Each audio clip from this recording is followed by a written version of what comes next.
Бобан од Македонската православна црква и вечер во дневникот на Сител апелираше да се напушти праксата на палење огнови, а лепчето со паричка да се практикува на Василица.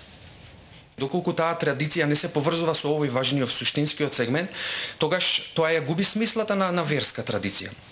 Тоа го забележавме кај бадниковите огнови. Порано, традиционално, во црквите по богослужението за бадник се палеле огнови, самиот збор бадник значи бдење, молитвено бдење. И сега верниците од богослужението сакале да ја продолжат таа атмосфера, тој амбиент на молитвеност, бидејќи било ладно, Божике секогаш во ладно време, палеле огнови за да се загреват, но пееле побожни песни и покажувале побожно однесување, побожно поведение.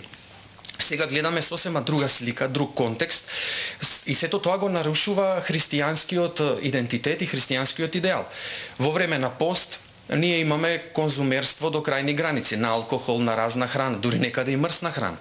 Затоа, бадниковите огнови во оваа форма во која што постојат немаат контекст, ниту пак се христијански обичаи, го загубија христијанскиот идентитет и христијанскиот елемент и затоа ние како црква сметаме дека тие треба да престанат